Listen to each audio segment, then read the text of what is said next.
ปีพุทธศาสนา25ปาก68ว่าปีใต้25ปาก19นี้ปีก็จะเห็น3ปาก86คู่เดิน4คืนวันละอยู่10คำปีเขตวันที่8เดือน3ปี25ในปังจังตือกำตราอนัตตาวิปัสสนากรรมฐานปอกกำทวนหนึ่งตีวัดป่าทำป่องวันหน้าเยิง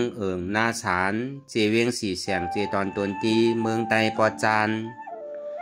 ในข่าวยามสับแดงจังตือกำตราอนัตตาวิปัสสนาข่าวยาม6 โมงต่อถึง8 โมงในค่ำคืนวันทนแปดมือ2 คนต่างไว้เหนือตักก็อย่าไว้ตัวเขาซื้ออย่าไปเคียงอย่าไปย่านป่นก็อย่าในเฮารับหูเนื้อเปิดยานเป็นยารับตาเนื้อเปิดได้ยานเป็นยาอยากตัวที่มันนอวิญญาณทัดใจเดียนเฮาคู่นั้นอันไหนเสียนอันในที่มันพูดบอกเกิดขึ้นเป็นมานั่นคือเขาหมอว่างเป็นอนัตตาอ่อนดาวไปหันเจ็บไปหันตุกข้าไปป่องเสียงเลี้ยงใจอนัตตาในเกาะด้วยดีร่วมเถยใจเขาอ่อนตั้งเถยใจเขายาวๆเถยใจออกยาวๆเถยใจเขาลึกๆเถยใจออกลึกๆเขาเกิดออกตายเขาเป็นออกลูกป้องเกิดแบบตายไหนแต่ว่าคือเขาตัวหลอกบอกหลายๆไงเขามีหยานทั้งหันซื่อใจหยานทั้งวนซื่อใจหันเฉพาะที่มันนำอุปเปิงไรเอาตั้งแต่ชิโอต่อไปตินเนี่ยมีอะไรพอไหนในที่ว่าเป็นเฮามีเฮาเตียนเฮาเปิงห้องที่สำไรเนี่ยใครเข้าก็เข้ายอมใครออกก็ออกยอมใครป้องก็ป้องยอมใครแบบไหนก็แบบอยู่อันนี้มันเปลี่ยนในลองตั้งดีว่าตั้งแต่โหถึงตีนตั้งแต่ตีนขึ้นถึงโหนั่นมีอะไรในที่อันว่าเป็นเฮามีเฮาเตียนเฮาอุปเปิงห้องที่สำไรเนี่ยแล้วก็เพิ่นนั้นในแหละมั่นใจตัวของเขาเนี่ยคือเขาปกป้องเสียงแรงใจว่าตั้งแต่ชีวิตต่อไปทีนี้ใจของเขามันเป็นอนัตตารูปะขันธะอนัตตาก็ในมือมันไปหันเจ็บไปหันตุกขะใจมันเนี่ยที่พงที่ผิววนดึกวนเนื้อเป็นเรื่องเป็นเล่ามันงี้อยู่หยาบขึ้นขั้นขานใจจ้าแจ่มดีวนตั้งหลังของตั้งหน้ากำบอยากบวนสังตั้งหลังพ้นมานั่นในก็มือหนังก้นตายตั้งนานนั่นในก็มือหนังก้นนอนรับอันวนสังลานั่นในก็มือหนังก้นตาบอดต้องว่าใจที่มันเปลี่ยนซื่อหือในก็คือผู้หันตั้งจอมดีใจมันเป็นอยู่เนี่ยพอเขาวนลองใจในก็มันก็เว้นตะลาใจว่าใจมันปิวนั่นแหละตะลาห้อมมาตะลาห้อมขึ้นหันสังเนี่ยมันใจพอหนังรับตากว่าเย้าในหันอะไรก็เป็นตะลาเสียงๆเขาต้องบอกเอาไว้พอหนังกำเดียวเนี่ยมันเจ็บกำเดียวเนี่ยใจคู่ว่ามันตึงปิวใจพงใจปิวมันมีไว้กะมังปอกตัวก็เจ็บใจก็ปิวเข้าตัวอย่างดีอันใดมันแห้งก็เอาอันนั้นไว้กะพอใจปิวแห้งเนี่ยก็วนมันหนังว่ามาเมื่อเช้าเนี่ยใจเนี่ยมันวนสังอาเนี่ยตัวดีๆมันก่อนใจเป็นอันหยาบสังลูกมันวนตั้งหลังเกาะสำขึ้นเมสอนตัวสอนใจขึ้นอันวนลองตั้งหลังนั่นมันได้เอาขึ้นไรกว่า5ลองตั้งหลังอันวันนั้นมันสุดเสียงย่ำเอาขึ้นไรนั่นตั้งนาเดียนย่ำไปถึงเตอก็เหมือนก้นนอนรับเนี่ยนะเมื่อฟูมือฮื้อมาที่เป็นหือที่กับมุงมองไปทาเมื่อฟูมือฮื้อให้ยังมันที่เป็นหือมาย่ำหูพอเวนั้นเนี่ยเหมือนก้นนอนรับเว้นนั่นก็ในมันหันอยู่มาอยู่ตลาดเนี่ยก็กระช่ำบ้วนด้วยอยู่หันอยู่ที่นั้นแค่ก็ในว่นกว่ากาวางการเปลี่ยนช่ำมาหันในก็มันเปิงเหมือนหนังก้นตาบอดก็น้องว่าอาวิจาทำมีก่อมหันทำใจก่อมหูทำมีอยู่แจงแจงเลี้ยงเลี้ยงก่อมหันทำใจอยู่ที่อันแจงแจงเลี้ยงเลี้ยงก่อมหูก็น้องว่าอาวิจาพอความใจเขาในห้องว่าเงือก้นตาบอดห้องก้นเงือที่มันมาอยู่สัมหัน อันหันเจ็บนั่นก็เป็นตะลานมันจะบำพันอันใจปิวก็เป็นตะลานก็วันนั้นแหละใจเนี่ยมันปอกก็ปิวกับกาวากาเป็นมีขอบมีแลนกว่าตัวเขาอยู่ในใจเขาปอกก็พอถึงเบื้องไหลตีไหลเฮือนไหลก็มหูพอถึงไฮถึงสวนถึงหน้าป่นพอถึงลูกถึงหลานพอถึงเมืองไทยเมืองมานป่นไปแต่นั่นใส่ด้วยการเดียนมันกับพอซึ่งนั้นมันมีเดมันลาลีว่นกับกาวากาเป็นแกนิมิกมันเป็นกว่าอายุมันเป็นกว่าห้างมันเป็นห้องว่าใจปิวกูจ้าใจพ่งปิวนั่นก็เป็นกิเลสานังเก่าที่นาเมตานั่นในอันเฮาข้านเฮาเป้ว่นเป้หันมันขี้ข้านว่นมันก็เป็นห้องว่าเป็นที่นาเมตาห้องว่าข้านอัตตาที่เนี่ยยิมยามามีเก่าเป็นเก่าที่ติงันอันลาเป็นจาวามันใจเฮาสมาเป็นเฮาที่ติงันอันนั้นเป็นเต็กที่อัตตาเต็กที่ตั้งอยู่พิษก็ในล้อผ้าขลายขลายที่ของอันมันย่อมสุดเชียงว่าลองตั้งดอกไว้หนังเก่าลองตั้งไรก็ซ้ำขลายล้อผ้าในขลายป้อมไรมาในซ้ำเป็นต้อซากใจดำใจกำป้อมเหมือนใจมากกว่า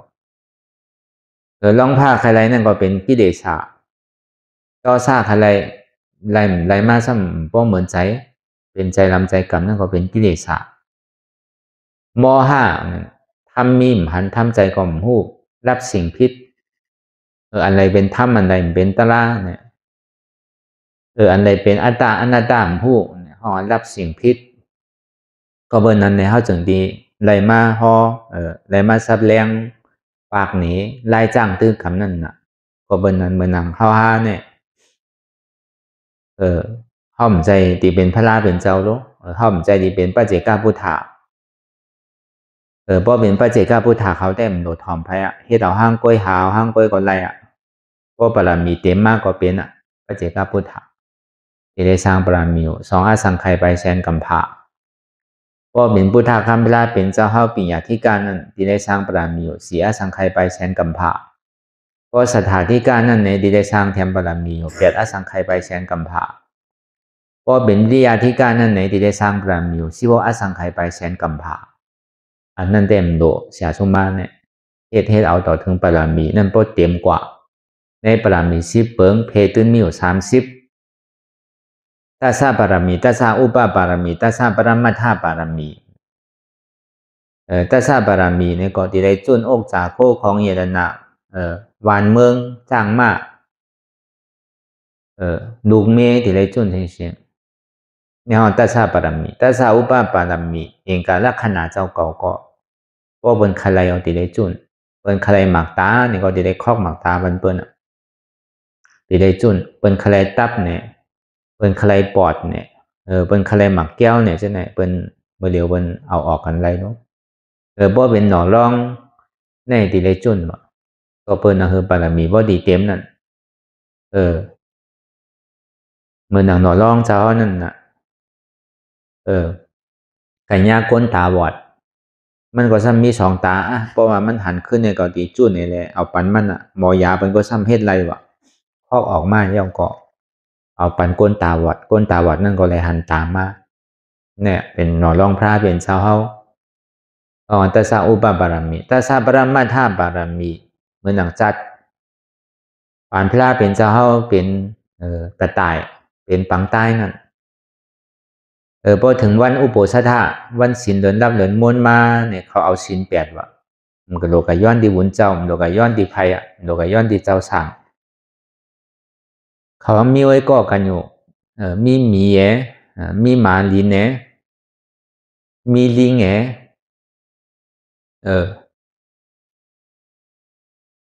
ยาก็มีแมวนำ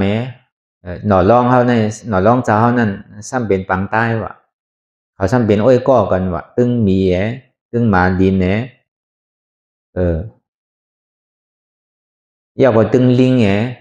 ตึงแมวนำตึงปังใต้เนี่ยเขาเป็นอ้อยก้อกันว่ะพอถึงเมื่อเดินอุโบสถมาเนี่ยเขาก็เอาศีลเขามีกติเชจานึกกันว่า สังว่ามันมีผู้โกก็เลยเสียมว่ามาดูขามในเฮาดีจุ่นดูเฮามีสังก็เฮาดีดูกำในลิงในซ้ำกว่าได้มาหมักไหมเขาว่าในเถินในป่ามันจะกันลักมากนะพวกเขาว่าในเถินในป่าเอากับหันหมักไหมเอานี่ก็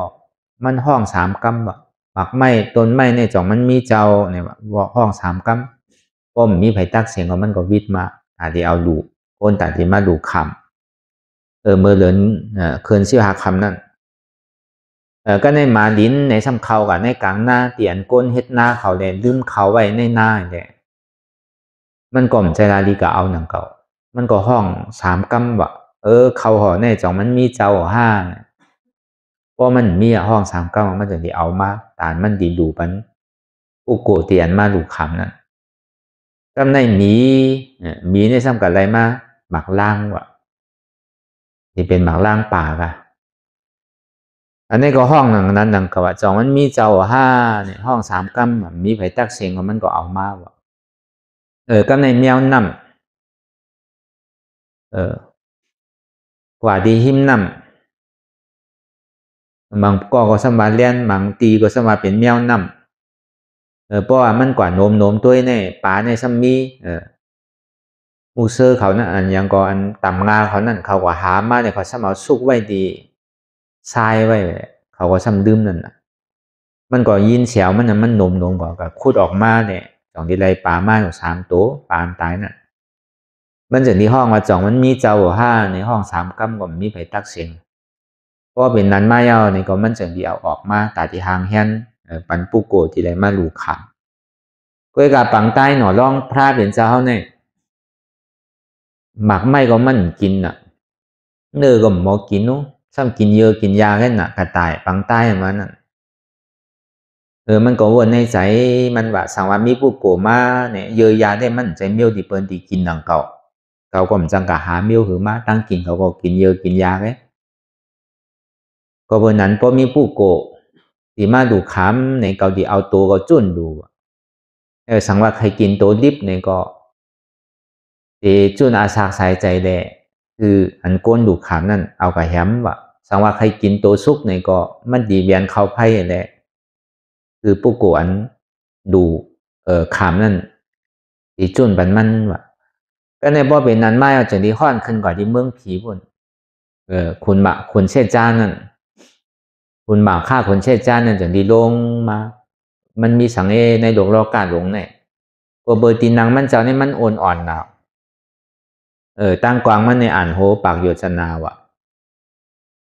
ก็วันนั้นเพราะว่ามันเนี่ยกึ่งก้างแข็งแปดว่ะตีนังนั่นมันเป็นสังอาพอดีไม่หิมตีเก่าในเนี่ยว่ะเพราะมันเอาตาติบมันแรงตัวมาในเมืองโคงกลางเนี่ยจากที่หันหมีมาลิ้นฝังใต้ลิงเยี่ยวเกาะแมวนำเขามีอธิษฐานที่ไหนเนาะที่ไหนในเกาหลีกะแคมสร้างบารมีเขาก่อนมันก็ลงมากองลงมายาวเนี่ยก็เฮ็ดเหมือนหนังปูขาวเฮ็ดเหมือนหนังปูหน้าเนี่ยป้าทงเนี่ยก็มาหาลูกขามันน่ะก็ในพอลิงหันยาวเนี่ยก็ลิงเนี่ยจังดีเนี่ยเอาหมักไม้มามันดูบันมันก็ในแมวน้ำเนี่ยก็จังดีเอาปลานั่นมันดูบันมันก็ในหมีนั่นเนี่ยจังดีเอาหมักล่างนั่นมันดูบันมันก็ในหมาลิ้นนั่นจังดีเอาหอกเข้าเตียนมันไหลมาดีเถียงหน้านั่นมันดูบันมันก็ในกึดปังใต้มาหัวเดียวเนี่ยก็เป็นก็หลูขามเนาะเอาใจเอา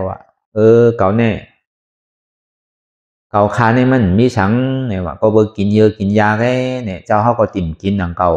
เมียวเยอะเมียวยาได้มันใจเป็นเมียวก้นกินนู้เนี่ยว่าเพราะเจ้าเขาใครกินตัวรีบเนี่ยก็ใครเฮ็ดจือก็เฮ็ดออกใครปอกก็ปอกใครทุบก็ทุบใครแต้งก็แต้งใครปาดก็ปาดออกว่าใช่ไหมมันก็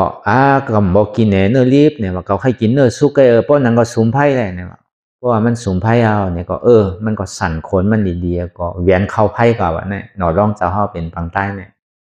เพราะว่าเวียนเข้าไพ่ก่อนเนี่ยไพ่เนี่ยกึ่งกลางรับแปดว่ะเพราะที่นั้นสุ่มไปทั้งเนี่ยก็สุ่มทางก่อมันก็สั่นขนมัน3ก็มันเวียนเข้าทางกั้มก็ไพ่นั่นก็รับแปดว่ะตอนนั้นไปเปี้ยงป้อใจเถอะสุ่มทางกั้มเลยเพราะว่ามันสุ่มทางก็เวียนกว่าก็ซ้ำรับทั้ง3 กำบ่ก็ใน คุณผีเนี่ยยองอ้ามลองตั้งกัดแขนนอนลองเจ้าเขาเนี่ยเอาอาสากสายใจเนี่ยยังฮัดจุนดูก็เบอร์นำกัดหนอลองพระเป็นเจ้าเขาเนี่ยคุณผีเนี่ยจนที่เอากับไม้ต้องไว้ที่เดินอันเท่าหันอยู่เมื่อเลี้ยวเนี่ยเดินมนเนี่ยมันที่เป็นทางปังใต้ไว้อันนั้นอ่ะมันเป็นเตียนไม้ต้องของพระเป็นเจ้าโกตมะเขาพอเดินมนมาเขาหันดีๆแล้วนั่นปังใต้ก็เบอร์เอาหางปังใต้ในกับไม้ไว้ที่เดินนั่นวันนั้นนั่นมันเป็นจัดต่อเมื่อหนอร่องพระเป็นเจ้าเขาเป็นปังใต้วันนั้นอันเป็นสร้างแถมบารมีนั่นหนอร่องพระเป็นเจ้าเขาเนี่ยสามารถเป็นไผ่เนี่ยมาเป็นปังใต้นั่นวะคนผีนั่นรู้อันมาดูขามนั่นซ้ำเป็นไผ่เนี่ยเป็นเจ้าอนุรุทธาวะมีนั่นซ้ำมาเป็นไผ่เนี่ยมีเนี่ยซ้ำมาเป็นเจ้าโมกขลานอันมาลีนั่นซ้ำมาเป็นไผ่เนี่ยซ้ำมาเป็นเจ้าอนันตาวะอันลิงเนี่ยซ้ำมาเป็นเจ้าสารีบุตราราวะอันเมียวนำนั่นซ้ำมาเป็นเจ้ามหากัสสปะอันนี้ก็เบอร์ได้แถมสร้างบารมีมาจอมบุญคำพระเป็นเจ้านั่นน่ะเขาเจ้าเนี่ยเป็นมหาสาวกาเนี่ยที่ได้สร้างบารมีหนึ่งเสียนกัมพะที่เป็นปีกซ้ายปีกขวาเมื่อหนังเจ้าสารีบุตระเมื่อหนังเจ้ามกรานั่นในที่ได้สร้างบารมีอยู่หนึ่งอสังไขยไปเสียนกัมพะในสี่ปุณในหนึ่งปุณของพระเป็นเจ้าเขาลองตั้งนำกันในไผ่หมือขึ้นลาเป็นเจ้านั่นน่ะยอมอยากอาศักสายใจเจ้าเก่าก็เพิ่มมีสังปันเตน่ะ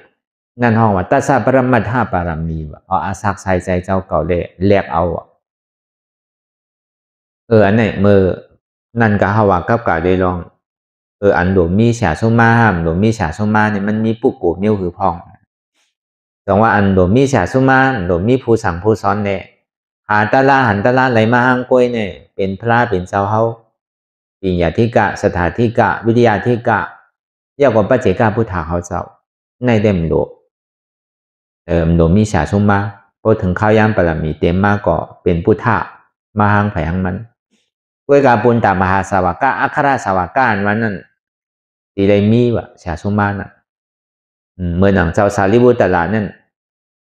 พระเป็นเจ้ายกยองโดยเสพระเป็นเจ้าก่ออันกัดแขนดองไปพอตราควักไหลลองตรานั่นลองปิญญาตั้งหูตั้งหมอเนี่ยนำกัดตั้งแขนเจ้าสารีบุตรลาเนี่ยพระเป็นเจ้าเขายกยองเป็นปีกขวาพระเป็นเจ้าเมื่อหนังเจ้าโมกขลานั่นนี่ก็เป็นปีกซ้ายเมื่อหนังเจ้าอนันตาเขาเมื่อหนังเจ้ากัสสปะเขาเมื่อหนังเจ้าอนุรุทธาเขาเมื่อหนังเจ้าอุปาลีเขาเจ้าไหนก็ยกเป็นมหาสวากะเมื่อหนังเจ้ากรัญญาเจ้าพัติยะเจ้าวัปปะเจ้ามหานามเจ้าอาชาจีเขาเจ้าไหนอยู่ในมหาสวากะ80เจ้าอันนั้นเนี่ยที่ไรมีเสียสมาวะก็เบอร์สังเนี่ยก็เบอร์พวกมีเสียสมาจีในเส้นตั้งเนี่ยก็ซ้ำทบย่านังก็ว่าเอาแถมปรามีสร้างปรามีมาห้างกล้วยเลยแต่ที่ทบตะละห้างกล้วยเนี่ยไม่ได้วะที่ไรมีผู้สั่งผู้สอนวะก็เบอร์นั้นตานเท่าที่ไรมาถ่อมมายินในธรรมะบัตตาก็ว่าไว้อยู่สับบาดานังธรรมะดานังจินาติสับบาระสังธรรมะระสังจินาติสับบาระติงธรรมะระติงจินาติสับบาตันหาอันนี้มันมีอยู่4เปิงเสียนนั่นอันมันเมียเหลือเสียงสับบาตาหน้าตั้งหมดเนี่ยอันเมียเหลือลองหลู่ลองต้านนั่นเป็นอันไรเนี่ยคุณพีเขาหามาในเขาตั้ง12ปีลุ่มๆเนี่ยมีไผแก่ดินได้อันนี้ก็เอาลองตั้งนั่นก็เบอร์ธรรมะตราเนี่ยก็เลยถ่อมได้ยินเนี่ยก็เอาเขาเข้าใจหนึ่งก็ยังสังไรตะลาวะเพราะว่าผู้มีปิญญาตั้งหูตั้งหมอเลยเอาวิจิกิจฉาตัดไปอัตตาได้ที่ตัดไปวิจิกิจฉาอยากว่าอัตตาเนี่ยมันขาดตั้งดังเหมือนดังเจ้าสารีบุตรลาเขานั่นจองว่าสัปปะดูตั้งตาทั้งหมดตั้งเสียงเนี่ยแต่ที่ขึ้นตะลาเนี่ยมีวะพวกเขาเนี่ยอันมาเป็นสังก็ยาวก็เบอร์อะไรสั่งอะไรสอนอะไรถ่อมเอาความหนีความงานของขอสั่งคำสอนของพุทธะพระเป็นเจ้าในสันติดีสันติยินแง่กว่าเมื่อหนังขุนเมืองนั่นก็เมื่อหนังเก่าเมื่อกาพุทธะคำพระเป็นเจ้าเขามีขุนเมืองอันใหญ่มีอาณาอำนาจเมื่อหนังคุณอคำเปอร์เซ็นต์ที่กุศลมังเย่าเมื่อหนังคุณอคำปิ่นบิสาราเขา เมื่อหนังอาจารย์ศาสตร์เขาใช่ไหมเมื่อหนังคุณเอาคำกู้เทียนเขาใช่ไหมก็เบอร์นั้นเนี่ยพระเป็นเจ้าเขาเนี่ยกว่าที่เงามันกำเดียวอ่ะก็ช็อตเอาที่เงามันกำเดียวอ่ะพวกขุนเมืองหยินเงี้ยก็ก้นเมืองก็กัดหยินพวกขุนเมืองเบิกเรื่องเนี่ยก็ก้นเมืองก็ตุกขานั่นก็เบอร์นั้นเมื่อกาปานพระเป็นเจ้าเนี่ยอันคุณเอาคำเมืองหลายแหลมได้มาหยุ่มย้ำเกินหลีได้เข้ามาในศาสนาเนี่ยมีก็เบอร์ไล่ศาสนาเนี่ยมันเป็นไล่งำเย็นมันโดยไล่ตึกต่อพันแตงกันเอาศีลศีลาสั่งสอนปันลองจากก้าลองศีลลองสมถะลองวิปัสสนาเนี่ยพระเป็นเจ้าเขาสอนอ่อนดีปันเนี่ยก็อะไรก็นั่นก็เป็นก้นดีกว่าก็เบอร์คอสังกัมสอนตะลานว่าเนี่ยมันเมียนหรือเปิ้นตั้งเซ็งของหลูของต้านต่างเสื้อต่างรองเนี่ยเปิ้นยังจังย่าจังเก้าเพื่อกับคอทำตะลานนั่นบ่เลยป่องแจงแรงใจกว่า1ก้อ2ก้อเนี่ยก็มันก็เป็นอันกัดเย็นกว่าจังว่าสปาตานังธรรมะตานังจินาตีก็เบอร์นั้นเนี่ยอันโดมีชาซุ่มม่ามโดมีก้นบอกก้นสั่งก้นสอนเนี่ยโดยสิพระเป็นเจ้าเลยปัจเจกามันเขาว่ามาเมื่อเจ้าก็เบอร์นั้นในเมื่อปัทมาอวัตตานั่นถึงดีสู้มาเนี่ยปัทมาอวัตตามันเดียวเปิ้นห้องว่าอวัตตาปฏิโมกข์เนี่ยที่เต็มมันจะมันเป็นปัทมาอวัตตาคอสั่งกำสอนเนี่ยสั่งปันเจ้ายาหันตาเขามาจู้ตุ่มกันได้นัดหมายกันมีเจ้ายาหันตา1เฮง2 ปาก50เนี่ยเมื่ออันเดินดีป่นมานั่นเปิ้นเอาใกล้เฮ็ดในปัทมาอวัตตาอันว่านั้นก้อนสามอันพุทธะเจ้าอันดึกดำคำพีเตียนมันเจ้าสอนปันนั่นสัปปะปาปัสสะอาการณายมอันนี้ปองว่าโลกุตระปิญญาในคืออะไรคัดใจคืออะไรเนี่ยกู้โสอากู้โสอันมีอัตตานำนานั่นคืออะไรสอหาคือหันตีได้หาหันชื่อในที่เอาสมาธิที่สมาสังกัปปะเป็นก้อนหาหันก็เปิดอากุโสตั้งโมตั้งเสียงนั่นลองตั้งเบิกตู้จะเลิกตั้งโมตั้งเสียงเนี่ยก็เปิดอัตตารอผ้าหมันหน้าอ่อนโหเนี่ยนั่นคือเลยอัตตารอผ้าหมันหน้าดีโตกว่านั่นเนี่ยที่ได้เอาญาณวิปัสสนาสมาธิที่สมาสังกัปปะอันนี้พระเป็นเจ้าเขาบอกปันตีลูกหักพุทธาคำพระเป็นเจ้ายาหันตาเขาในมีอยู่1เฮง2 ปาก50เนี่ยหนังอันสุไลตราทุตรามเมียอันหานตัดถึงลองตั้งสภาวะสมาธิที่สมาสังกัปปะนั่นก็เปิดไว้เนี่ยสัตตวะตั้งโมตั้งเสียงในก็เปิดมีอัตตารอผ้าหมันหน้าอ่อนโหโทษนาเนี่ยอันนี้มันเป็นอากุโสเป็นลองตั้งอันนำดีที่อ่อนคือเกิดเท่าเป็นตายนั่นนั่นคือเลยเขาพอดีป้วนลองตั้งเกิดเท่าเป็นตายนั่นเอาลองตั้งสมาธิที่สมาสังกัปปะลองตั้งหันอันหมันเมียในว่นหมันเมียในกับสั่งสอนปันเขาอันนี้เป็นข้อที่1พุทธาคำพระเป็นเจ้าเขาได้ห่อไว้ก็ในข้อที่2มาเนี่ยกุศลอุปสัมปทาเนี่ยกุศลเนี่ยบอกว่ากู้โสใหม่เตียนเขาย่ำไปหู้ไปไล่ไปโทษไปย่านนั่นนั่งคือเลยเขาป้อตีไล่กู้โสใหม่อันวันนั้นกู้โสใหม่เนี่ยเป็นสังหรับเป็นมากว่ะเป็นมากาเชจักในมากนั่นเนี่ยมันจะมีอยู่มากอยู่4มากว่ะโสตปฏิมากสัตตกามีมากอนาคามีมากอาราธรรมมากนั่งคือเลยเขาป้อตีไล่กู้โสใหม่เนี่ยเอาคอสั่งกำสอนลองตั้งสมาธิที่สมาสังกัปปะอันเป็นวิปัสสนาเนี่ยวิปัสสนาญาณเนี่ยนั่นก็เลยเขาป้อตียังจอมเสียนตั้งมากในมาก4มากนั่นถึงป้อไหลกู้โสใหม่อันว่านั่นเป็นมาก4มากว่ะก็ใน3มาเนี่ยสัจจิตาปริโยตาปนัมว่ะอันนี้มันมีไว้3ข้อในก็นั่นคือเลยป้อตีฮอดจอดถึงที่โผกู้โสเนี่ยเปิ้นห้องว่าเป็นโผญาณนั่นน่ะโผญาณเนี่ยมันมีอยู่4โผโสดาปัตติโผสัตตกามิโผอนาคามิโผอรหัตถโผนั่นคือใจเขาเนี่ยพอดีจืนปลอดขาวใสเนี่ยน่ะใจขาวใสเนี่ยน่ะสัจจิตาปริโยตาปนัมนั่นคือใจพอดีจืนปลอดขาวใสนั่นนั่นคือพอดีฮอดจอดถึงเป็นอรหัตถโผโพ4โพโสดาปัตติโพสัตตกามิโพอนาคามิโพอรหัตถโพนั่นเอาคอสั่งกำสอนอันที่สุดได้ทบได้ยะเหมือนกันกูก็ ในเจ้ายาฮันเต่า1 เหง 2 ปาก 50ก็กว่าเนี่ยอย่าไปกว่าจ้อมกัน2ก้อวะกว่าก็เลย1 ตี 1ก้อวะอย่าไปกว่าจ้อมกัน2วะในพระเป็นเจ้าเฮาก็ลองขอทำตารางนั้นมันเจ้าถี่มันเจ้าเก็บไว้ห่างกวย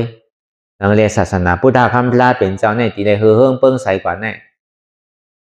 คือเลยแจกเพกันสอนสั่งกว่านั่นน่ะก็เลยทบเลยญาเลยถึงเย่าดีสุดเลยเหตุการณ์วิปัสสนาลองตั้งสมาธิที่สมาสังกัปปะอากุโสตั้งหมดตั้งเสียงอันตีเลยหมดสุดเสียงกว่าเตียนสุเป็นยาหันตาตั้งหมดตั้งเสียงนั่นคือมันพอเลยหมดสุดเสียงกว่านั่นอันสุเลยฮอดจอดถึงกว่านั่นหนังอันสุเลยฮอดจอดถึงอยู่นั่นกู้โสใหม่เตียนสุเลยหายเอาก็ไรเอาก็เปลี่ยนเอานั่นมากสีโพสีเตียนฮอจอดถึงกว่าดีนี่ป่านดีก็เย็นนั่นในอันหาหันตัดถึงไรเป็นเอานั่นนางฮือไรตะกาเขาซ้อมพักซ้อมเตียนเบนเลยดูไรตันไรกาบไรหลูปันนั่นในนางฮือเปิ้นติ่มซุ่มหลอกซุ่มหลายนางฮือได้เปิ้นติ่มซุ่มเขาพักหลอกหลายนั่นอันสุไรโทษไรญานั่นในก็นางฮือได้เขาปอติไรป้นเมื่อหนังสุไรป้นนั่นในก็เอาตะลาอันที่สุไรหาหันไรเป็นนั่นสมาธิที่สมาสังกัปปะเป็นตลาดวิปัสสนาเนี่ยคือเขาป้อเลยถอมเลยยินเลยคือเขาป้อเลยกู้โสมใหม่คือเขาป้อเลยจามปวยนี่ปันดีกันเย็นแลกว่าจ้อมอย่าไปกว่าจ้อมกันแลกว่าจ้อมกันคือกว่า1 ป้าแกเนี่ยป้อพระเป็นเจ้าเขาบวกกล่าวเช่นนั้นอย่างหนึ่งก็กว่าเขาเจ้าย่านตาเขาพระเป็นเจ้าก็ลูกเอาตีนั่นเนี่ยก็ฮอดตีเมืองกว่าตีเมืองอย่าสะโจนนั่นก็เบอร์คุณอคำบิบิสาระเมื่ออันมันเจ้าออกเถิดนั่นมันจะทำอะไรภายมาตั้งนั่นเลยแหละคุณอคำปิ่มบิสาระเลยทางว่า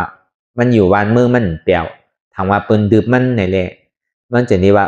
พอเป็นนั้นอยู่วันเมืองเจ้าห้อมเปลี่ยวเนี่ยก็ไม่อยู่วันเมืองคาเลยคาดีอาบมันเจ้าครึ่งนึงมันใจที่นั้นเก่าใครเป็นพุทธาเลยเก่าออกก่อมใจใครเลยวันในเมืองใจว่าใครเป็นคุณเป็นเจ้าเนี่ยเพราะเป็นนั้นก็เพราะเมื่อไหร่เนี่ยจะเขาได้เป็นผู้ท่าเย้าในแค่นต่อคาตการเนี่ยผิดป้างไว้คือมาฮอตลาอ่อนตั้งปันคามันก็เลยครับกรรมนี่หมันตลาไว้เนี่ยพระเป็นเจ้าเขาก็ถึงดีเจ้ายาหันตามีมาเหียงไปเอาเนี่ยก็มันเจ้าก็ถึงดียังกว่าที่ด้วยกันครึ่งกลางเข้ากับที่เมืองและยาสะโจเตอก็เบิกเข้ากับที่ยาเช่เขา3 พี่น้องนั่นน่ะมันมีอยู่จุ่ม1 5 ปากจุ่ม1 3 ปากจุ่ม1 2 ปากนั่นยาเซี่ยวมีอยู่เฮงนึงนั่นก็เบอร์คนเมืองยาสะโจเขานั่นเขายุ่มยำเจ้ายาเซ่นั่นน่ะก็เบอร์เจ้ายาเซ่นั่นซ้ำเป็นสมถะอะไรสมถะเฮ็ดกูเจอกูร้องนั่นน่ะปู่จ่อไพ่ในสังเฮ็ดเตียนเฮ็ดอ่างในสังซะหน่อย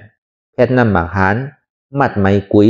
ตอกปีต่างกาลาจะไหนเฮ็ดปันตะกาเขานั่นน่ะเขาก็ยุ่มยำมันแหละเขาก็กว่าจู้มันก็เบอร์นั้นในพระเป็นเจ้าในติ่มกึ่งกลางเขาเมื่อในเมืองอยากจะโจเตอเพราะเมื่อไรมันก็ชอดเอาเจ้ายาเซ่3 พี่น้องเนี่ยดินกัสปะนาติกัสปะการากัสปะนั่น3 พี่น้องเขานั่นในพระเป็นเจ้าก็ตึกต่อหมาหน้าเขาเนี่ยอ่านโหไลเรือนกระโจมหมาหน้าเขาดีตกเนี่ยพอถึงดีสุดมาเฮ็ดอันไรเปียนในเนก็ยังตึกว่าพระเป็นเจ้าเนี่ยไปเป็นยาหันตาเตอที่ติ๊กก็ปีไอเขานั่นยังตึกถังเรียกพระเป็นเจ้าก็เบอร์ว่าพระเป็นเจ้าเรียกหรือเขานั่นน่ะตึกเป็นหนุ่มอยู่ก็ดูอาศักเศร้าอาศัก35 ไปกันน่ะมันก่มกึ่งกลางยุ่มก็เดียวก็เบอร์หมาหน้ามันสูงน่ะแหละมาย้อนนอนที่มันก่มปันนอนตีนอนเฮาเมียพวกใครนอนกันนอนที่2 ไพ่นั่นเด้2 ไพ่นั่นก้อยกะปันสติอีกนึงพวกกลางขึ้นมาในขุนนาก้าเนี่ยมันใกล้ขึ้นมายากหินขึ้นมาในไผ่พัดจำเนี่ยว่ะขุนนาก้าเนี่ยมันมีกล้องแห้งน่ะไผ่พัดกะจำมันว่ะสั่งถูกเนี่ยมันเอาตายเนี่ยพวกเมื่อปันขว้างก็ยาวก่อมกูอันนาก้านั่นกว่าในพวกเมื่อใครกว่าก็ถึงกลางขึ้นมาพระเป็นเจ้าเขาพระสมมาบาทเนี่ยก็ขุนนาก้าเนี่ยก็ให้เนี่ยคืนมาที่เอาปิดมันมาผูกใส่พระเป็นเจ้าพระเป็นเจ้าเขาก็เขาพระสมมาบาทเนี่ยก็ใจเตะจอกระเซ็งต่อสู้กับมันเนี่ยก็เอามันก้านแบบเนี่ยก็ถึงกลางในเจ้าไม้ก็ผ่านเอานาการเรียกอยู่ในสปิดมันเขาก็อ้ามมัน กลางขึ้นมาในหันไพ่ก็คือกับมดว่าจื่อก็สั่งก็ตมาในกวายเอาอะพอมาสั่งกวายว่าเนี่ยฉันตึกหันนังว่าเฮ้ยเป็นอย่างนี้คุณนักกล้ามมาเมื่อว่าเนี่ยมันจะได้เอาสปิดมันหนีสั่งก็ตมาในกัดแขนเตะเนี่ยคุณนักกล้ามจังเฮ็ดมันไหลก้วยกล้ามไปเป็นเจ้ายาหันตาเตอก็ในพอถึงคำขึ้นหนึ่งมาเนี่ยครับคุณผีเขามาคุณสางเขามาหาพระเป็นเจ้ามันก็มาถามตั้งแต่เขามาอยู่ที่ไหนคุณผีคุณสางเนี่ยมันต้นมาหิบอกอันนี้สางก็ตมาในผีเขาก็มาสางเขาก็มาคุณผีสีเจ้าเขาก็มาเปรีอามเปกัดแขนแต่ก้วยกำไปเป็นยาหันตาเตอถ้าเปลี่ยนเจ้าเขาเปียพุ่งตะโคเขาเนี่ยหนีเขาเนี่ยอ่านโหเลือนมันถึงดีกำหนึ่งส่วนมาพระเปลี่ยนเจ้าเขาผมเยื่นแล้วอย่างกัสปายาหันตาอันว่านี่มันเหมือนหือล่ะเป็นหือล่ะแต่ดีเป็นยาหันตาเนี่ยสัมเป็นหือใจยาหันตาว่านี่สัมเป็นหือเมื่อหูอันเมื่อเป็นสังเมื่อสมาเมื่อเป็นยาหันตาเนี่ยมันจึงนี้ยดหยอดมาหน้ามันเนี่ยแหละยอมการพระเป็นเจ้าพระเป็นเจ้าจึงนี้ฮอตลาปันมันเนี่ยโตเป็นยาหันตาพอโตเป็นยาหันตาก็ย่าเนี่ยด้อยโคเขาเช่นนั้นพอมันเป็นฮิปิคู่เนี่ยก็เป็นหนวดเป็นสังเขาจะเนี่ยก็หายกับหมดเป็นเหมือนอย่างเจ้ามาเทอาซักวาสามีอยู่50โคใจโคตื้อโคสอยเขาอันมีป้าถงนั่นมีอันกันนั่นอันแต้มลองกาละเวลาลองเปตังยาก็มีนำหมากขานมีไหมกุยมีเลียกสารมีขี้พึ่งสารเขาดีเฮ็ดเต้นเอาลอยแปดมาในนำพอลอยไม่เอาก็ก้อนเป็นนอกในจังดีหันปีไอเขาเนี่ยเป็นสังคมผู้โคเขาในลอยมาบ่จะเขาอ่อนกันเมื่อตัวเนี่ยนาทีกัสปามีอยู่ลูกน้องมันมีอยู่3 ปากขึ้นมาหันเยาก็พอมาถอมตราผ้าเป็นเจ้าหาหันตัดถึงเยาเนี่ยก็เขาก็ต้องเป็นยาหันต่างกว่าเขาจงเอาโคเขาเช่นนั้น108กว่าพอ100ก็เอาก็ตกตีกาลากัสปะเยาก็หันที่นั่นเขาคืนมาหาพระเป็นเจ้าฮอตละหันตัดถึงเอานี่ก็เขาก็ตกเป็นยาหันต่างกว่ามีอยู่เฮงนึงบ่เป็นนั้นมาเยาก็โคอันที่เขา108เช่นนั้นอันเป็นปุ่งหน้าในเมืองกราเขานั่นเขาก็ซ้ำขึ้นเจ็บเอาอะไรเพตื่นมาถึงเมืองสะทงในเมืองมานนั่นน่ะเป็นห้องว่าอติกาล่าเมืองมานนั่นมันมีไว้พอมาฮอดถึงเมืองมานเย้านี่ก็มือขิงขาข้าวย่ำนั่นนะศาสนาพุทธคัมภราเป็นเจ้าเฮาเนี่ยไปฮอดมาเติมน่ะเพิ่นฮ้องว่าเป็นเมืองสุวรรณภูมิเนี่ยในเมืองปะกันนั่นพอฮอดมาเย้าก็คุณนอคำเขาก็ซ้ำยุ่มนะว่าลองไปต่างกาล่าซ้ำแขนนังเก่าตายสื่อเป็นสื่อก็ซ้ำเป็นนั่นนังเก่าเขาก็ยุ่มย้ำอันบุญเจ้าเมียวนั่นซ้ำเฮ็ดสื่อเนี่ยตื้อหมกโหว่ะใส่แคปติ้นว่ะกินข้าวคำว่ะเดห้างเดเช้าว่ะต้วยไปต่างกาล่าว่ะอันนั้นมาถึงเมื่อกูบอกในเมืองมานั้นบ่เต็มกว่าหมดว่านั้นเอาลอกไล่อันดีก็สปา3 ปีน้อง108นั่นคุณออกคำเขาก็เมื่อนั่นไปมีพุทธศาสนาเขามาในเมืองสุวรรณภูมิตัวเขาก็ยุ่มย้ำนะแต่ในวัยเสียนั่นมาเนี่ยคุณออกคำมาสก้าธรรมาราชานั่นเจอที่ทรงธรรมทูตนะส่งมากุฏิกูไปเอาทาต่อพระเป็นเจ้าเขาเพตื่นกว่าตั้งออกตั้งโต๊ะตั้งหอกตั้งจานมาหอถึงใจเจ้ายาหันตาคือเจ้ายาหันตาเขามาปิ้วศาสนาพอมาถึงก็เบอร์เจ้ายาหันตาอันเป็นลูกหักพุทธคัมภีร์เป็นเจ้านี่ลองอยู่ลองเศร้าลองกว่าลองไปก็สบายกินก็ซ้ำกินตาเลี้ยวตุ้งซ้อมกินแกมันดียุ่มย้ำเกลีน่ะคุณออกคำมาหันก็เป็นอันดียุ่มดีย้ำดีไวดีซานน่ะเลยก็มันก็เป็นอันยุ่มนับย้ำเตะก็เบอร์นั้นมาเนี่ยมันก็ซ้ำใครคือสังขารเมี้ยวเนี่ยอยู่ในวันในเมืองเฮาก้อยกะมันซ้ำดีกว่าเป้สังขารจุ่มน้ำติ่มเป็นพุทธศาสนาอันแจ๊ดนั่นพอเป็นนั้นมาเนี่ยก็เขาก็เข่งกันว่าเจ้ามันซ้ำมีลองดีสังเนี่ยว่าโหนางเขาอันโหนาเปต่างเขานั่นพอมาแตกตายเอาก็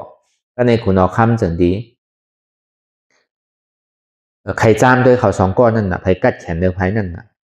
วุนเจ้า2 จุ่มนั่นก็ได้จังดีเอาเมียวเนี่ยเข้ากับไว้ในเตึกว่ะย่าก็คือหมอเปตังสลาเปตังเขาเนี่ยตักตัวว่ะกองมาตักตัวเอาในอันอยู่ในคอกนั่นอันอยู่ตั้งในนั่นมันมีฉีดดินว่ะตัวลายว่ะหน้ามนหมักตาใหญ่ๆว่ะเป็นแมวนั่นน่ะคุณเอาข้ามาตกใจเป็นแมวน่ะ ใจเตี้ยก็กำมันไปลาดเตอกำในเจ้ายาหันตามนังเขาพระราชสมบัติด้วยเขากว่ามันสมบัติซื่อตัวไล่ๆเหมือนกันหนังเก่ามี2 ตีนวะมีหมากตาใหญ่ๆนามนๆวะก็กาซ้ำมีปีกวะก็ในคนออกคำเนี่ยมันเป็นก็ใส่เหมือนพวกมันใจน่ะอันหยุ่มได้มันหยุ่มเจ้ายาหันตาเขาก็กับพอดีเปิดในเจ้ายาหันตาในซ้ำดีไรปลายในวันในเมืองใจเตี้ยว่าเจ้าวนด้วยดีๆได้ด้วยดีๆใจตะกะเปิดเลยเพราะเปิดทำเป็นนกเก้าวินกว่าเตี้ยวะนั่นที่เขามาผ่านให้ปันกันเพราะเป็นนั้นมาจากวันในเมืองมาเนี่ยเขาหยุ่มย้ำนกเก้านั่นน่ะเขาไว้ที่เขียงพระล่าเขานั่นอันนั้นน่ะลองตั้งเจ้ายาหันตานั่นมันมีปืนไว้นั่นก็นี่ฮาวางกับกะเลยลองปัทมาอ้อหวานตาที่พระเป็นเจ้าเฮาเลยสั่งเลยผากปันดูฮักพระเป็นเจ้ากว่ากูผายกูป้ายนังเรียศาสนาคุณข้ามพระเป็นเจ้าเนี่ยที่ได้เฮิงเปิ้งใสกว่าเป็นบ่ที่ได้คู่หันตลาทูตลาเมียนนั่นมันเจ้าก่อมถี่มันเจ้าก่อมใจดีเก็บขึ้นมาเป็นตลาเก่าพยาปีซ้อนเนี่ยมันเจ้าก่อมว่าก็เบอร์นั้นอ่ะเปิ้นเฮาเป็นธรรมาธิปไตยว่ะธรรมาธิปไตยเนี่ยเอาธรรมเป็นใหญ่เอาตลาเป็นใหญ่นั่นน่ะเพราะอัตตาธิปไตยเนี่ยเอาผู้โกเป็นใหญ่นั่นน่ะเขาหยุ่มย้ำผู้โกในแก่ต่างก็ในก็หยุ่มตัวเอาก็ว่าโมดแก่เนี่ยเป็นห้องว่าอัตตาธิปไตยแบบนั้นประชาธิปไตยเนี่ยซ้ำเอาก้นตั้งนำว่าว่ะก้นตั้งนำเป็นหยุ่มก็หยุ่มช่องเปินที่นั่นว่าอันนั้นเป็นห้องประชาธิปไตยว่ะบอกประชาธิปไตยอย่าอัตตาธิปไตยเนี่ยเพราะมันนำขึ้นมาในศาสนาในที่หายหมดเพราะเขาจอมทำจอมตารางนั่นจังว่าอันมันหมอเสริมหมอดูกวยปังนั่นเป็นห้องธรรมาธิปไตยว่ะก็วันนั้นพอถึงนั่นมาเนี่ยเจ้าอัสสจิเดือนที่ฮอนมายาวเนี่ยมาหันเขา2 ก้อใต้ก้อกันอุปาติสาในกอริตาเขาเป็นลูกสัตเทเพราะเป็นนั้นเขาส่งกับตัววันหนึ่งเขากับตัววันนักขาดเป็นเฮ็ดเหมือนเขาเฮ็ดปล่อยวันไตนั่นน่ะเนาะปล่อยปีใหม่ไตนั่นน่ะปล่อยนักขาดว่ะเพราะว่าตั้งเขาตั้งเมืองอินเดียวะเนี่ย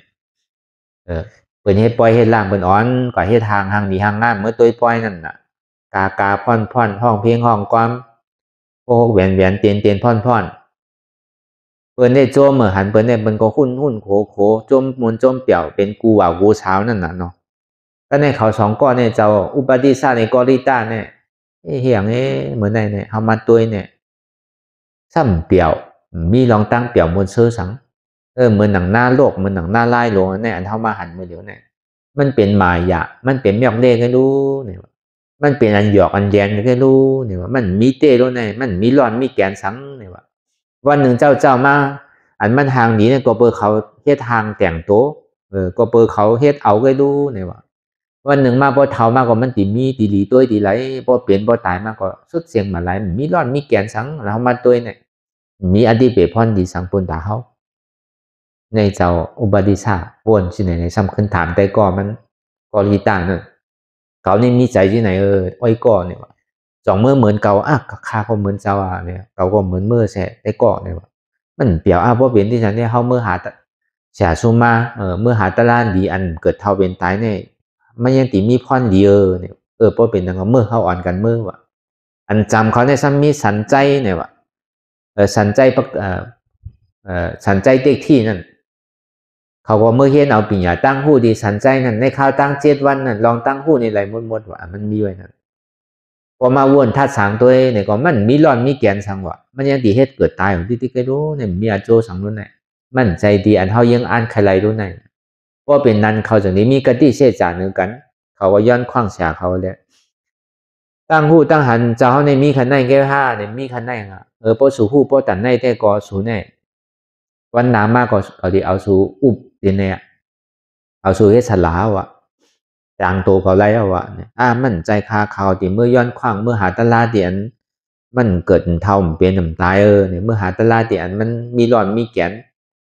เขาก็ย้อนขว้างเสียเขาเลยเขาก็อ่อนกันเมื่อกันเนี่ยอย่าไปเมื่อจอมกันเท่า2 ก้อนเนี่ยเมื่อก็ตีเลยเนี่ยเพราะว่าเมื่อยาวเนี่ยเจ้าอุปาติสาเนี่ยสัมกัดทบเจ้าอัสสจิ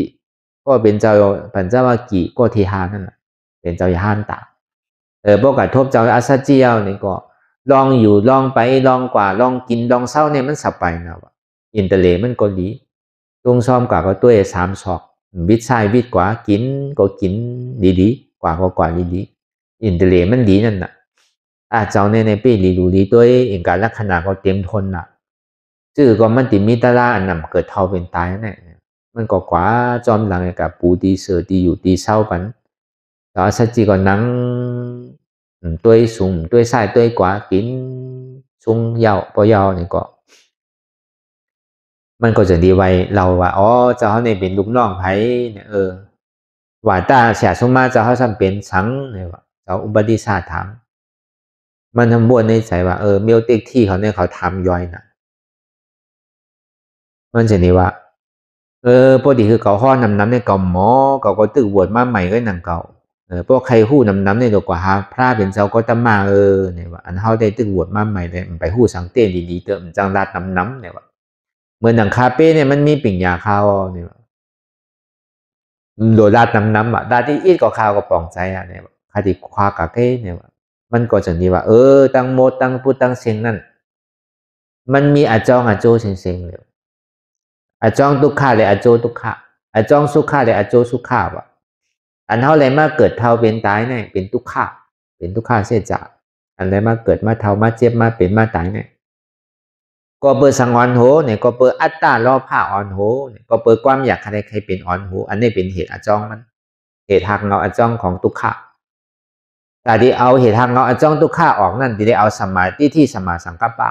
สมาธิที่ว่ามันใจหัวเกาขาเกามือเกาใจตัวเกาใจเกาใจเจ็บก่อนนั่นมันเป็นญาณวิปัสสนาพอออกยาวเนี่ยพอเหตุทุกขารับก็ผลทุกขาก็รับผลสุขานั่นก็เกิดกำเดียวเลยบอกว่า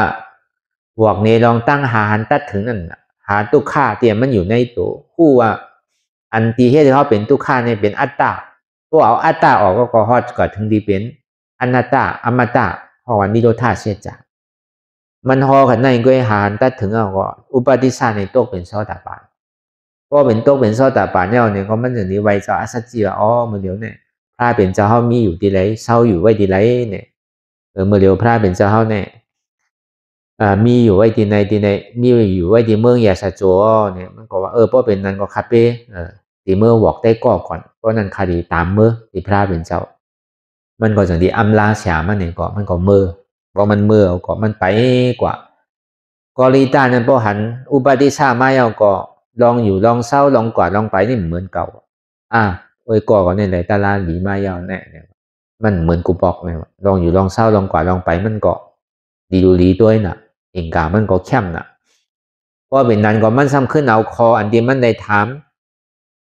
แต่อาซาจีก็ซ้ำขึ้นมาเราเนี่ยก่อมันขึ้นเพราะก่อมันได้ถองว่าตัวเป็นซอดาบานกว่าคำเดียวก็เบอร์เอาสถายุ่มย้ำลองตั้งมีจิกิสาลองตั้งหันพิษนั่นตัวไปแล้วก็เป็นสถาอริยานยาวก็อัตตาดิที่ขาดตั้งหนักตัวเป็นซอดาบานกว่าเพราะเป็นนั้นเขาสองก็เป็นอริยาเป็นซอดาบานเนาะเขาจังที่อ่อนกันกว่าหาเสียเขานั่นเสียสันใจเขานั่นเมื่อเหลียวเนี่ยพระเป็นเจ้าก็ดำมาในพุทธปอมาในดวงลอกายเอาเนี่ย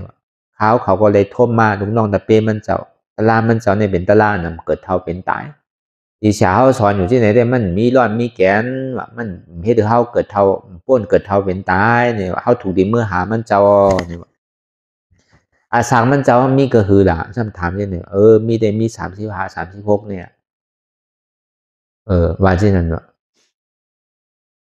มันกึ่งโยเนี่ยว่าเมียวมอนำมอใหญ่ดีกับถอกใส่มอเล็กแน่มันใจเมียวมันโยเนี่ยว่ามันก็สมว่ามันใหญ่นั่นน่ะอาสักมันนำนั่นน่ะดีกว่าหาอาสักหนุ่มนี่มันใจเมียวมันว่ามันใจเปิงมันว่าแต่ในเขาก็ส่วนตุ่มมันติ๊กหนังหึงตีเมื่อนั่นมันก็มันทอมมันก็จะมีหมาหน้านั่นน่ะมันจะดีทำในโลกล้อก้าในก้นเงินหนาก้นเล็ดหนาเนี่ยก็ลังว่าก้นเงินนี่นเจ้าเช้าเนี่ยเพราะเป็นนั้นก้นเล็ดเนี่ยมันเจียวเพราะเป็นนั้นก้นเงือก้นเนี่ยเปิดนี่มาหาเขาก็เนี่ยก้นเล็ดก้นเช้าเนี่ยติกะหาเจ้าก็ตมาเนี่ยติกะหาสังก็ตมา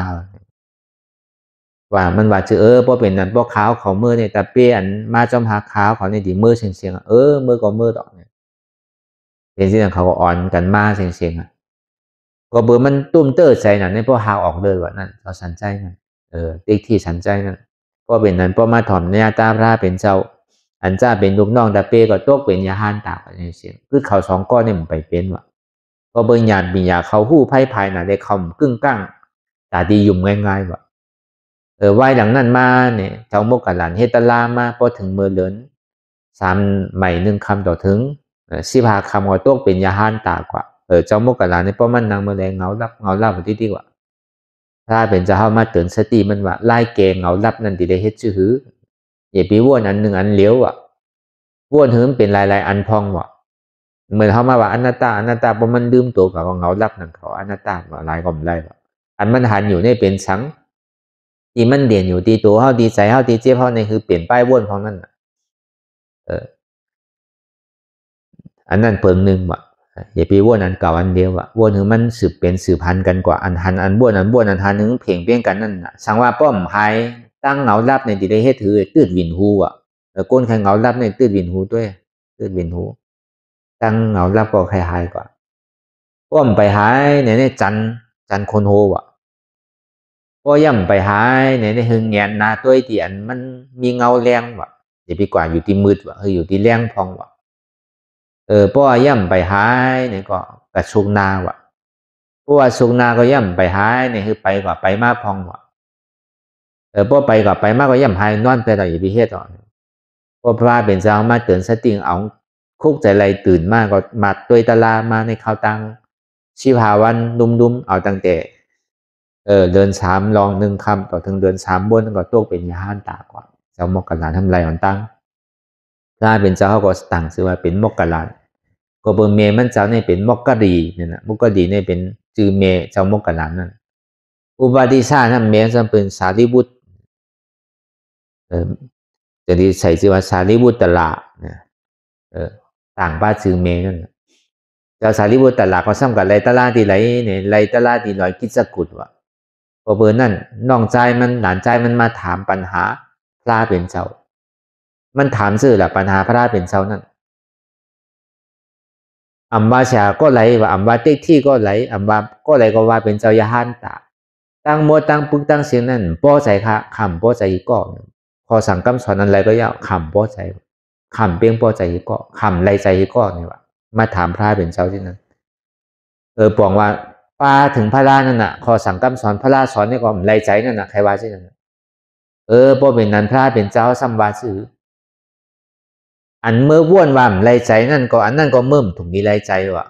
อันเมื่อว่นอยู่เมื่อเหลียวนั่นก็อันเมื่อว่นอยู่นั่นก็เมื่มถูกมีไรใจมันว่ะบอกว่าอันคู่อยู่นั่นในก็มันเป็นอนัตตานั่นน่ะพอเป็นสิ่งนั้นเนี่ยเจ้าสารีบุตรตละพอเลยถอมที่นั้นตัวเป็นยาห้านตากว่า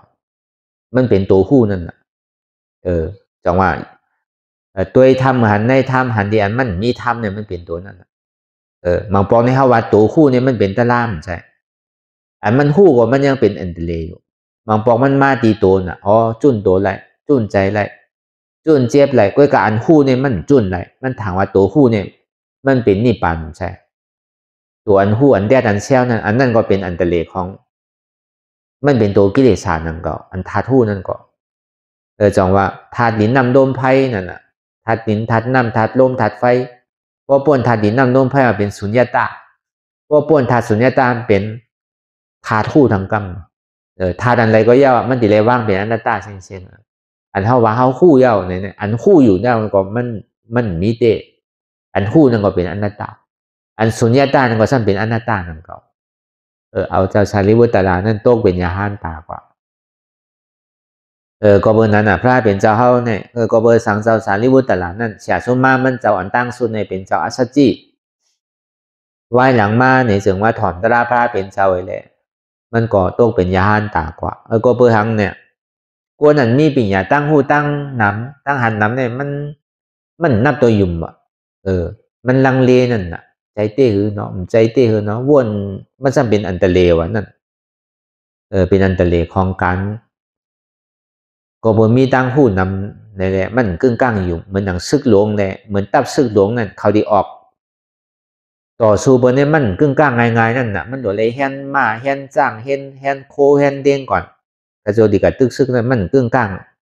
กว่าอะไรง่ายๆไว้ๆวนมีปิญญาตั้งหูตั้งหันสังเนี่ยมันโดดเลยวนสังน้ำอ่ะเหมือนหนังลูกน้องตะเป้เขานั่นพอมาตอบตะล่าต้องเป็นยาห้านตากนแต่ว่าตั้งหูน้ำเนี่ยก็เป็นอันสุกซักนั่นเก่าก็เบอร์นั้นแหละ ถึงที่เป็นยาหันตามมาเจ้าสารีบุตรหลานนั่นเพราะว่าเสียสมมามันอ่อนตั้งสุดเจ้าอัศจิมีที่ไหนเนี่ยก็มันเอาอภิญญามันตัวกว่าเพราะว่ามีตั้งออกเนี่ยก็มันเอาโหงกว่าตั้งออกเพราะว่ามีตั้งโต๊ะเนี่ยก็มันเอาโหงกว่าตั้งโต๊ะกว่าเพราะมันติดจริงมาแต่พอมีตั้งห้องเนี่ยก็เอาโหงกว่าตั้งห้องพอมีตั้งจานเนี่ยก็เอาโหงกว่าตั้งจานมันต้อนเอาขาเหยียดใส่เจ้าอัศจิบอกว่าเอาโหกว่าติ๊กๆว่าก็เบอร์หยุ่มย้ำนับถือก็เบอร์โป้เจ้าอัศจิมาปางในรองตั้งหารตัดถึงนั่นก็มันไปโต๊ะเป็นซอดาปันเด้อก็เบอร์นั้นอันหลวงมีฉาชุมาเนี่ยเดี๋ยวเสพระเป็นเจ้าปัจเจกาพุทธาเขาไว้เหมือนเขาว่าตั้งโมตั้งเสียงตึงติไรมีว่ะก้นจี้ก้นสอนก้นบอกก้นปากนี้นั่นสองว่าเฮ็ดงายไรงายเป็นงายไรย่อมลายค่ายเพื่อการตัดที่ป่องใสเนี่ยมันหยาบนะเป็นการวิปัสสนาเนี่ยเฮ็ดงายซื่อละมันใจว่าตัวเฮ็ดหยาบนังตัวก่อนหึงอย่าปีหนึ่งวีต้งนั่นตัวกับโปรเจ็บก้นขึ้นเมยแกนปอกขึ้นเป็นมานี่ก็มันก็หลุดนางไงหาเจ็บเลยโตมันกายพวกก็คือละพอเยื่นกว่าเจ็บมันลู่หายกว่าเจ็บมันปอมากำไรเนี่ยก็มันใจเก่ามาดีตัวอ่ำใจตัวเก่ามาดีใจก็อ่ำใจเก่ามาดีเจ็บก็อ่ำใจเจ็บเก่ากาลองตั้งพิษเปิ้นก็อ่ำใจพิษเปิ้นเป็นพิษเก่าก็เนี่ยมีที่ไหนเลยหันที่ไหนวนที่ไหนกันมันก็มีสังนั้นเนาะอย่างว่าเฮ็ดง่ายพอเจ็บหายก็ไรง่ายเพราะว่าแต่ตัวเก่าก็เป็นง่ายไรก็ซ้ำลายค่ายเพราะเป็นอริยะก็มค่ายกล้วยการตัดดีป่องใจเนี่ยมันหยาบซื่อแหละมันมีก้นปากเนมีก้นสอนปันเนี่ยมันหยาบอ่ะบ่มันมีก้นปากเนสอนปันเนี่ยมันหยาบอ่ะมันเปลี่ยนง่ายเป็นเสียงกล้วยกะเฮาก็ดีเลยมีรองตั้งเยื่นอดพองวนขึ้นหน่อรองเจ้าเฮานั่นยังเบียนเขาไพ่ตัวนั้นเปิ้นใครปารามีเปิ้นเต็มนั่นย่ำโกตายให้อิดน่ะเฮาเต็มเฮ็ดถึงตันนั่นได้ดังเก่าเฮาตัวเตะเฮ็ด到2 ชั่วโมง 3 ชั่วโมง2 นาทีแค่เนี่ยมันเนี่ยย่ำถึงที่ว่าเฮาโดดแวนเข้าไพ่แวนเข้าเพิ่นสิมาทุบมาป้อมาวิบมาตีเฮาก็ถึงตันนั่นเนาะเฮาก็ใกล้ๆเย็นๆอะไรอยู่กว่าเช่นนั้นน่ะก็เบอร์นั้นในปฐมว่าวัตตานั่นเนี่ยก็มันเป็นคอนนั่นน่ะดูได้เอาการวิปัสสนาสมาธิที่สมาสังกัปปะเลยอัตตาได้ที่วิจิกิจฉานั่นดีตัวกว่านี่ก็เอาการวิปัสสนาเปิงเดียวเนี่ยการสั่งการสอนของเขาคือเขาป้อเลยป้วนเลยกู้โสมใหม่ห้องมาเป็นมาร์กสีนั่นโสดาปฏิมาร์กโสดาปฏิโพโสดาปฏิมาร์กสดกามิมาร์กอนาคามิมาร์กอราธาโพอราธามาร์กนั่นนี่เป็นกู้โสมใหม่วะพอจอดถึงกว่าดีเป็นผลอาโจมันในห้องว่าได้จึงหัวใจพอดีจึงปลอดข่าวใสเตียนกัดเย็นเป็นตีนี่ป่านนั่นเนี่ยก็เป็นห้องว่าโพสีโพนั่นโสดาปฏิโพสดกามิโพอนาคามิโพอราธาโพนั่นคือเขาพอจอดถึงคือพอเอาอากุศลตั้งหมดสุดเสียงกว่ากุศลใหม่คือพออะไรนังแลใจนั่นพอดีกัดเย็นกว่าอันนี้เป็นปฐมาอวัตตาข้อสั่งคำปัดสอนพระเป็นเจ้าในเหมือนเฮาเฮ็ดอยู่พ่องย่ามมือเหลียวในเนี่ยก็มันเป็นการวิปัสสนาการมากันว่านั่น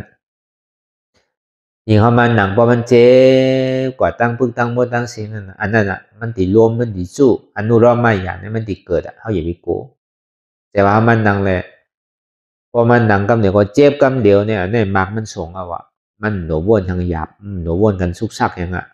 มังปอกใจปิวมังปอกก็เจ็บเนี่ยมันยังขยับก่อนอ่ะที่เอาอันใดก็มันจังเอาพอมันเจ็บกว่าตั้งเสียง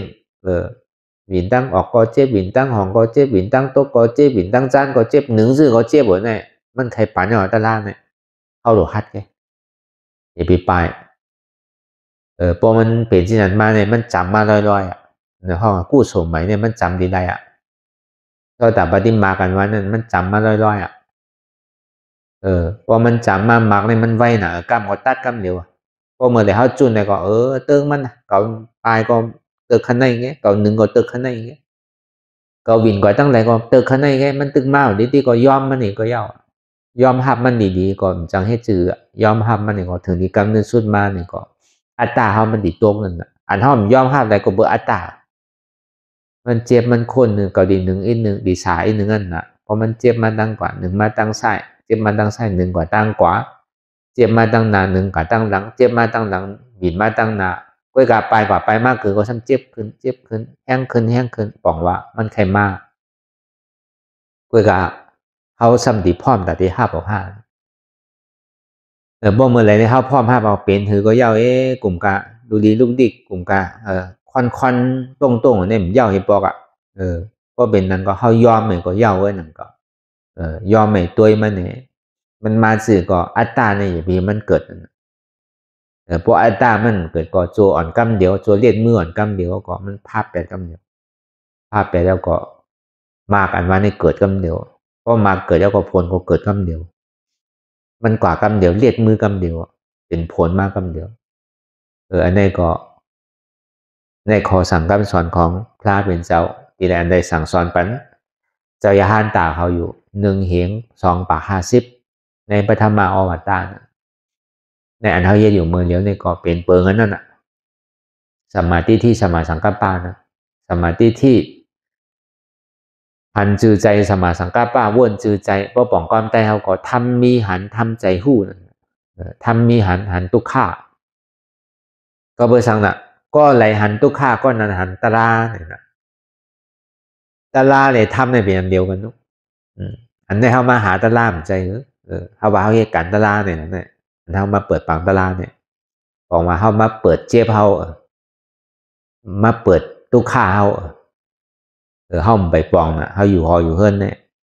พอมันเจ็บมันปวดมาเขาข่ายนิดเดียวรู้เขาข่ายตุกข่านิดเดียวรู้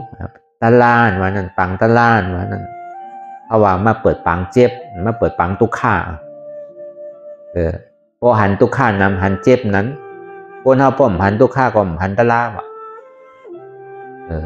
พอหันตุกข่าจังดีหันมาตะล่าเนี่ยก็เบอร์นั้นอ่ะหันตุกข่าก็หันตะล่าพอหันตะล่าก็หันพระนั่นอย่างเดียวกันอ่ะจังว่าอย่าไปโก้มันใจเป็นเพ้อเป็นเพียงตุกข่านั่น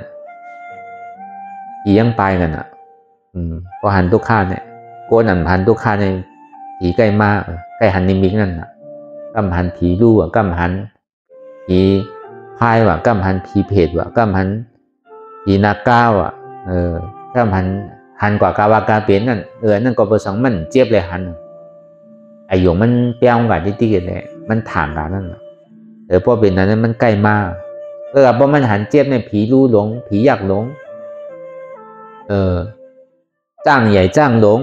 เสือให้เสือหลงก็มันกลัวว่ะก็เปิดอันเจี๊ยบเนี่ยมันแห้งเลยกูเจอกูร้องมันอ่ะพอเปิดนั้นพอหันเจี๊ยบหันตุกข่าในนำตอนพรดีมันนำตั้ง5 เท่าก็มีมาจังว่าเสือนั่นเนี่ยปีโก้ลายมันเนี่ยปีโก้ซื้อมันไงว่าเสือนั่นอันดีโก้เนี่ยเรียบมันในเคียวมันแบบผมจะว่าเป็นว่าเสือโก้กับเสียงผมใจนะอันดีโก้เนี่ยเรียบเลยเคียวมันอ่ะมันจังโคบเขาตายนั่นอ่ะมันจังเอาให้หรือเขาเจ็บอะไรนั่นอ่ะเรียบมันในเคียวมันเพราะเสือมันมีเรียบมีเคียวก็มันดีโก้สังเสียอีกอ่ะมันก็เหมือนแมวไงหนังเก่ามันก็ใจดาดีเฮ็ดก้นหนังเก่าเสือนั่นในกอตาลาก็เหมือนนั่นหนังเก่าเจ็บเนี่ยอย่าปีโก้ตุกข่าเนี่ยอย่าปีโก้อ่ะอันดีโก้เจ็บดีโก้หนาเลยเจ็บเลยตุกข่าเนี่ยเป็นเก่านั่นกำเดียวเพราะเอาเก่าเป้แล้วก็เพื่อเก่าผีเก่านั่นเอาออกแล้วก็แค่หมอเพื่อเวินผีเพื่อเนี่ยปีโก้อันมันมีจากยาเก่ากูมือกูขิงกูข้าวยามนั้นเป็นอัตตานั่นกำเดียวก็มีอัตตาก็มันกัดเหยียนอันมันมีอัตตาในก็เปิดมันขำเลยก็เปิดเป็นเก่าจริงๆนั่นนะขาเก่าก้นเก่ายาวก็อะโดมันเจ็บนะมันขึ้นนะเมื่อไรมันตีหายเมื่อไรมันตีสุดเนี่ยทำบาเจไหนจริงๆนะทำใครมันสุดมันหายอันใครสุดใครหายก็ซ้ำเป็นตัณหานั่นก็เป็นตัณหานั่นก็เป็นอุปาทานนั่นก็มุงมองคือมันเจ็บมันหายนะเฮ็ดกว่าเฮ็ดมาซ้ำกันเนกามนั่นก็เขาเลยเฮ็ดอันนี้น้าไว้มันดีรู้เขาก็เลยเจ็บที่ไหนมันกว่าไว้ว่าตันนี่น่ะจองว่าพอเขาขามเจ็บขามทุกข์ไรในได้ก็มันการเย็นอ่ะตัณหาความอยากก็มีอุปาทานก็มีกามมันว่าในกันเนกามในกามนาก็มีมันเฮ็ดกว่าไรลมๆง่ายๆแต่ว่าก็เลยหันทุกข์ก็นั้นหันตราก็เลยหันตราก็นั้นหันพราก็เลยหันเจ็บก็นั้นหันตราก็เลยหันตราก็นั้นสัมหันพราจองว่าปังตราก็เป็นปังเจ็บปังพึกเจ็บปังพึกทุกข์พ ห้องว่าเป็นปังตะละพอพึกกว่าพึกมาเนี่ยก็เมื่อไหร่มันดีก็เปิดสังเนมันเจ็บก็เปิดสังเนตุกข่าก็เปิดมันมีอาจ้องมันเนี่ยมันจึงดีเจ็บก็เปิดเฮายุ่มพิดว่ามีโหมีขามีมือมีตัวมีใจมันจึงดีมีเจ็บก็มีโหมีขามีมือมีตัวมีใจก็ดีเอาอันไหนเจ็บก็เอาโหเอาขามือเอาตัวเอาใจออกแล้วก็เจ็บเนี่ยก็หายมีอ่ะก็ตกแปดอ่ะก็วันนั้นเนี่ยก็เอาทำมีเนี่ยเขาพอหันทำใจเนี่ยเขาพอหู้ทำมีหานันเจ็บแกนต้งตอนนี้ชานสันไว้คมแต่ไม่กระร่อนแข็งสู้ตุ้มจับยายจึงอยากเป็นดูทำใจหู้อันเจ็บแกนต้งตอนนี้ชานสันไว้คมแต่ไม่กระร่อนแข็งสู้ตุ้มจับยายจึงอยากเป็นดูในเป็นอนัตตาในก็เขาวนยาว